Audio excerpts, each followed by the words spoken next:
नमस्कार। मैं हूं महेंद्र और आप देख रहे हैं न्यूज शॉर्ट। आज के राजनीतिक घटनाक्रम की जो सबसे बड़ी खबर है वो है चंपई सोरेन का एक तरीके से खुलेआम बगावत कर देना। गोल्डन टाइगर के नाम से मशहूर चंपई सोरेन आदिवासी नेता हैं, आदिवासी संथाल नेता हैं और उन्होंने जेएमएम यानी झारखंड मुक्ति मोर्चा से आज जंग का ऐलान कर दिया है, बगावत कर दी है। दरअसल उन्होंने एक्स पर एक ट्वीट लिखा और वो ट्वीट बड़े विस्तार से उन्होंने लिखा। उन्होंने कहा मेरा अपमान किया गया है और वो अपमान मैं सह नहीं पा रहा हूँ और इस वजह से मैं अब अपने रास्ते अलग कर रहा हूँ। उन्होंने तीन विकल्प रखे अपने लिए। उन्होंने कहा कि मेरे पास तीन विकल्प हैं। एक, मैं संन्यास ले लूं राजनीति से। दूसरा, मैं अपनी पार्टी बना लूं। तीसरा, मेरे राह में कोई सहयोगी मिल जाए तो मैं उसके साथ ले लूं। ये तीन विकल्प उन्होंने खुद बताए हैं और ये तीन विकल्प में से एक विकल्प जो है संन्यास वाला, वो तो अभी फिलहाल लगता नहीं है कि उस विकल्प पर वो चंपई सोरेन जाएंगे। बचते हैं दो विकल्प, जिसमें कि वो अपनी पार्टी बनाएंगे या फिर वो किसी सहयोगी के साथ जाएंगे। अब पार्टी बनाएंगे इस पर चर्चा करेंगे, लेकिन सहयोगी के साथ जाएंगे वो कौन सा सहयोगी हो सकता है? कोई, क्योंकि वो खुद इंडिया गठबंधन में है, जेएमएम इंडिया गठबंधन में है। अब वो इंडिया गठबंधन से तो अलग हो रहे हैं, तो जाएंगे कहाँ? एनडीए गठबंधन में। एनडीए में कौन है सर्वे सर्वा? बीजेपी है। तो क्या वो बीजेपी में चले जाएंगे? जिसकी संभावना काफी हद तक लगती है, क्योंकि चंपई सोरेन कल कोलकाता में थे और कोलकाता में बताया जाता है उन्होंने बीजेपी के बड़े नेता शुवेंदु अधिकारी से मुलाकात की और शुवेंदु अधिकारी के मुलाकात के बाद आज वो दिल्ली आए। दिल्ली आना ही इस बात का संकेत है कि वो बीजेपी के संपर्क में हैं, आला नेताओं के साथ संपर्क में हैं। अब वो बीजेपी में जाएंगे तो कब जाएंगे या नहीं जाएंगे, ये अभी कयास लगाए जा रहे हैं और ये 24 से 48 घंटे में इसका पता चल जाएगा।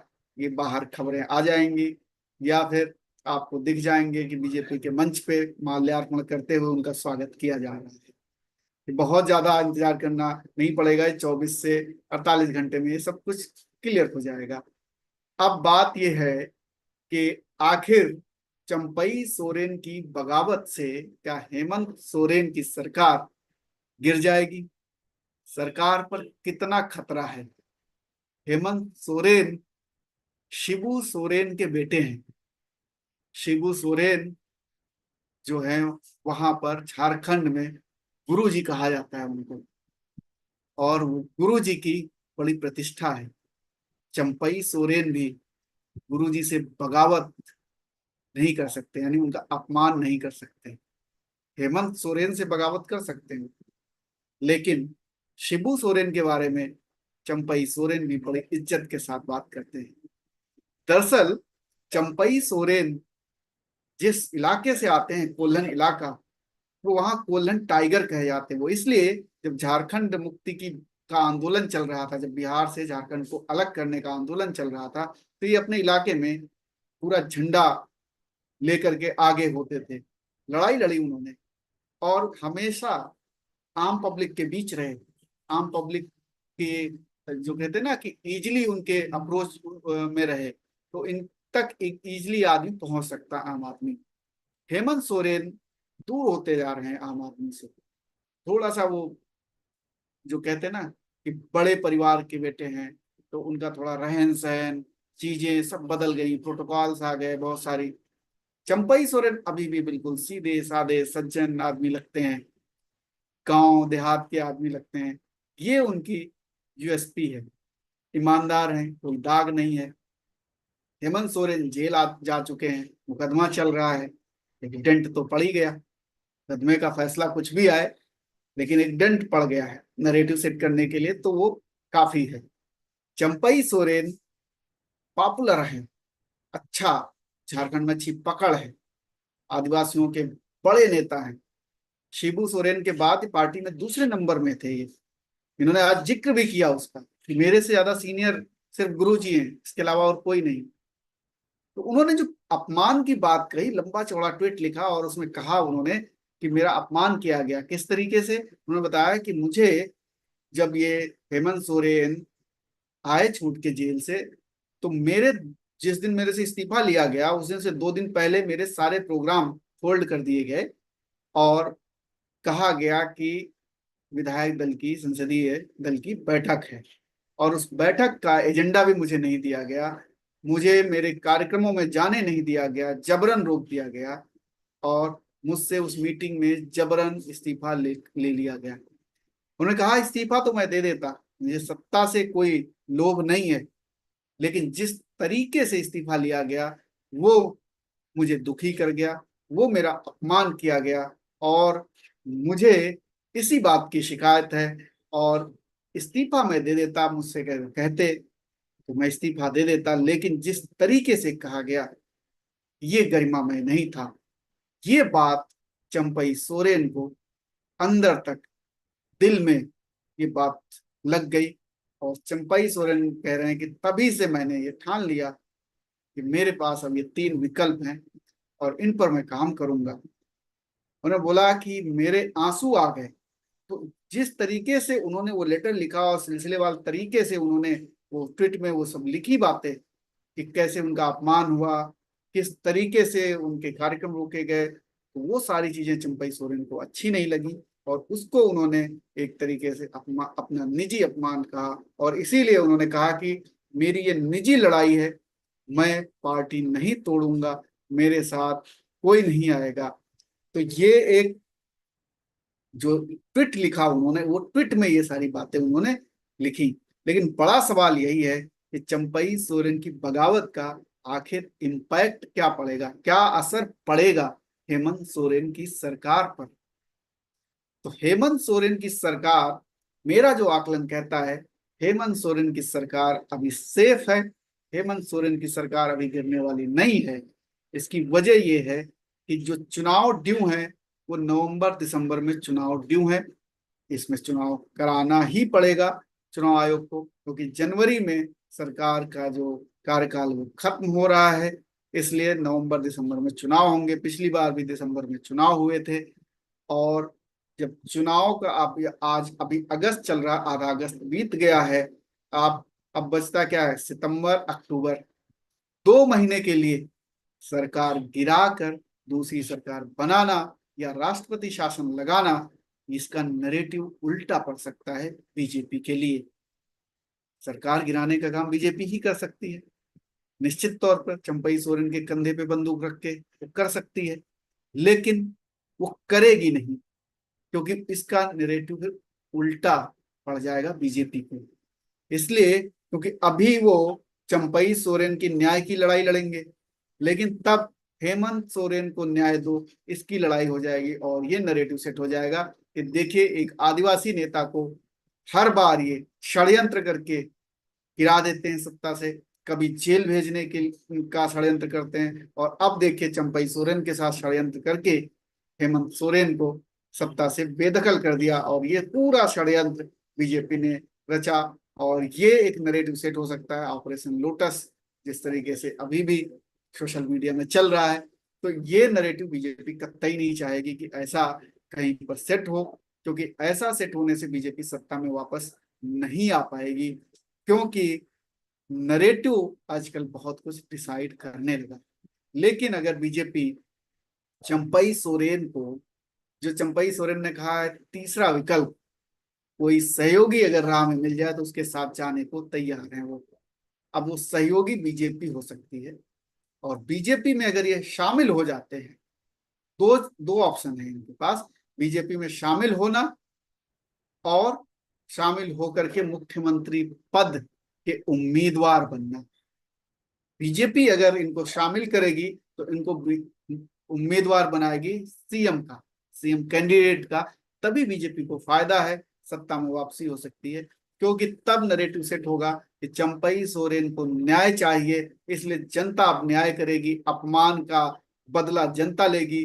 ये परिवारवादी लोग हैं हेमंत सोरेन, और ये इन्हीं के परिवार से अब मुख्यमंत्री बनता रहेगा जब तक ये लोग रहेंगे। आम जनता से वो नेता जो बहुत सीनियर हैं, जिन्होंने आंदोलन किया, वो नेता अब मुख्यमंत्री नहीं बन पाएंगे। इसलिए ये जो नरेटिव सेट होगा ये जनता में अपीलिंग होगा, और जनता फिर चंपई सोरेन की लड़ाई जनता लड़ रही होगी, और हेमंत सोरेन यहाँ पर कमजोर साबित होंगे।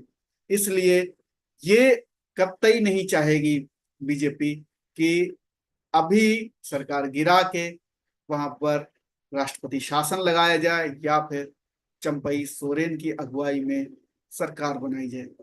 ये बिल्कुल नहीं चाहिए। इसलिए सरकार तो सुरक्षित है, हेमंत सोरेन की सरकार सुरक्षित है, लेकिन हेमंत सोरेन के लिए दिक्कत क्या हुई, संकट क्या है?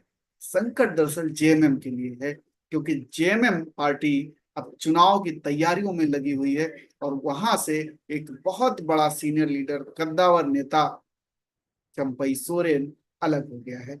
और चंपई सोरेन की ताकत यह है कि 10-12 विधायक कम से कम वो जेएमएम छोड़ देंगे और बीजेपी में शामिल होंगे, अगर चंपई सोरेन बीजेपी में शामिल होते हैं, या चंपई सोरेन अपनी पार्टी बनाते हैं तो भी जेएमएम में फूट पड़ेगी। चंपई सोरेन का इतना दबदबा पार्टी में है, इलाके में है, साफ छवि है, इसका फायदा चुनाव में उन्हें मिलेगा, और इसीलिए बीजेपी चंपई सोरेन पर दांव लगा रही है। चंपई सोरेन या तो बीजेपी में शामिल होंगे, मुख्यमंत्री पद के उम्मीदवार बनाए जाएंगे, चेहरा बनाए जाएंगे, नरेटिव सेट किया जाएगा, या फिर चंपई सोरेन अलग पार्टी बनाएंगे। तमाम जेएमएम से जो नाराज विधायक हैं या जो इनके प्रभाव क्षेत्र के हैं वो आएंगे, और एक तरीके से एक थर्ड फोर्स वहां पर खड़े हो जाएंगे और निश्चित तौर पर जेएमएम का नुकसान करेंगे। और जब एनडीए गठबंधन के तौर पर वो चुनाव में लड़ेंगे तो फिर वहां पर हेमंत सोरेन या इंडिया गठबंधन के लिए मुश्किलें खड़ी करेंगे। ये दो ऑप्शन बहुत प्रोमिनेंट ऑप्शन है, इसमें चंपई सोरेन जा सकते हैं। लेकिन चंपई सोरेन के लिए एक मिसाल है, जिस तरीके से बिहार में जीतन राम मांझी ने किया, वो भी मुख्यमंत्री बनाए गए थे और उसके बाद उनको भी हटाया गया था, और फिर उसी चीज को उन्होंने अस्मिता का सवाल बना करके अपनी एक पार्टी बनाई। कुछ विधायक जीत जाते हैं, कुछ सांसद जीत जाते हैं, और उस बार्गेनिंग पावर जब उनके पास होती है तो केंद्र में भी मंत्री हैं और राज्य में भी उनके पार्टी का मंत्री रहता है। ऐसे ही अगर चंपई सोरेन करना चाहें तो वो भी कर सकते हैं, वो भी ऑप्शन है कि केंद्र में चंपई सोरेन मंत्री बन जाएं, क्योंकि मुख्यमंत्री बनने का ऑप्शन फिर नहीं रहेगा, क्योंकि इतनी ताकत से वो जीत नहीं पाएंगे। बीजेपी फिर उनको केंद्र में मंत्री बनाएगी और कोई डिप्टी सीएम उनको बिहार में दे देगी, या फिर कोई कैबिनेट रैंक दे देगी वहां पर। तो एक ऑप्शन तो यह है, चंपई सोरेन अपनी पार्टी बनाए, बार्गेन करें, और बार्गेन तभी हो पाएगी जब वहां पर प्रभाव क्षेत्र उनका कायम रहेगा। प्रभाव क्षेत्र कायम रखने के लिए उन्हें कुछ तोड़ फोड़ तो करनी पड़ेगी। हालांकि उन्होंने कहा मैं पार्टी नहीं तोड़ूंगा, जिस पार्टी को हमने अपने खून पसीने से सींचा है उस पार्टी को मैं तोड़ूंगा नहीं। लेकिन राजनीति है, बड़ी निष्ठुर होती है। अपनी ताकत दिखाने के लिए बीजेपी चाहेगी कि वो आप अपनी ताकत दिखाइए। अपनी ताकत दिखाने के लिए उन्हें चुनाव से पहले कुछ लोगों को तोड़ना पड़ेगा, और तोड़ के अगर वो अपनी पार्टी भी बनाते हैं तो भी ठीक है, और अगर बीजेपी में शामिल होते हैं तो भी ठीक है। दोनों तरफ से चंपई सोरेन को फायदा ही फायदा है। चंपई सोरेन के ऊपर डिपेंड करता है कि वो क्या करेंगे। लेकिन जो सबसे ज्यादा नुकसान होगा वो जेएमएम को होगा, हेमंत सोरेन की पार्टी को होगा। अगर हेमंत सोरेन की पार्टी या इंडिया गठबंधन इस तैयारी में थे कि दोबारा वापसी हो सकती है, चंपई सोरेन का इतना बड़ा विकेट गिरने के बाद वो संभावना बहुत कम हो जाएगी। हालांकि राजनीति है, राजनीति में कुछ कहा नहीं जा सकता है, कोई इस तरीके का प्रिडिक्शन नहीं किया जा सकता, भविष्यवाणी नहीं की जा सकती है। लेकिन जो संभावनाएं हैं, जो गुणागणित है आंकड़ों को देख करके, उससे यही साबित होता है। अगर वहां विधानसभा की बात की जाए तो 81 सीटें, 81 सीटों वाली विधानसभा है ये, और अभी जेएमएम के पास 29 विधायक हैं, कांग्रेस के पास 17 विधायक हैं, आरजेडी के पास एक है, लेफ्ट के पास एक है। इस तरीके से ये सरकार चल रही है, बहुमत में है। बीजेपी वहां 26 विधायक हैं, अब 2 सांसद बन गए हैं। ढुलू महतो जो बाघमारा धनबाद में है, बाघमारा से सांसद बने, और मनीष जायसवाल हजारीबाग से। तो अब ये सांसद बन गए हैं और ये दोनों लोग विधायक थे, गुलू महतो और जायसवाल, मनीष जायसवाल। अब ये दो सीटें हटा दी जाए तो 24 विधायक हैं। इस तरीके से ये स्ट्रेंथ है। अगर तोड़ फोड़ करके सरकार पलट और ये सब कुछ करते हैं तो 2 महीने के लिए मुझे नहीं लगता बीजेपी तोड़ फोड़ करके सरकार बनाएगी, क्योंकि बहुत सारे इस्तीफे दिलाने पड़ेंगे। फिर जब आंकड़ा वो 81 से और डाउन आएगा, फिर ये बहुमत साबित करेंगे, तो ये बहुत मुश्किल, मुश्किल तो नहीं है बीजेपी के लिए, लेकिन ये नरेटिव गलत सेट कर देगी। तो इससे कोई फायदा होने वाला नहीं है, इसलिए सरकार बची रहेगी। अब रही बात की जो हेमंत सोरेन है, हेमंत सोरेन के लिए दिक्कत यही है कि वो अब अपनी पार्टी को किस तरीके से बचाते हैं, क्योंकि नरेटिव उनके निगेटिव है। चंपई सोरेन ने जिस तरीके की बातें लिखी हैं और जिस तरीके उसी से सेट हो गया कि वो क्या लेकर जाने वाले हैं जनता के बीच में। तो अब मुश्किल है जेएमएम के लिए कि जेएमएम कैसे अपनी साख बचाए, जेएमएम किस तरीके से चुनाव में जाएगी, और चंपई सोरेन का उनके पास क्या जवाब होगा, इस पर डिपेंड करेगी आगे की राजनीति। चंपई सोरेन के पास दोनों हाथों में लड्डू हैं। वो या तो बीजेपी के साथ जाएंगे तो भी, और अलग पार्टी बनाते हैं तो भी, क्योंकि बीजेपी उनको निश्चित तौर पर बहुत ही आदर के साथ अपनी पार्टी में भी शामिल करेगी और आदर के साथ अपने गठबंधन में शामिल करेगी। आप क्या सोचते हैं, हमें कमेंट करके जरूर बताइए। फिलहाल इस एनालिसिस में इतना ही। अगर आपको ये पसंद आया हो तो आप इसको शेयर कर सकते हैं अपने दोस्तों के साथ, और जो लोग नए हैं उनसे आग्रह करूंगा कि आप इस चैनल को सब्सक्राइब कर लीजिए। फिलहाल इतना ही। नमस्कार।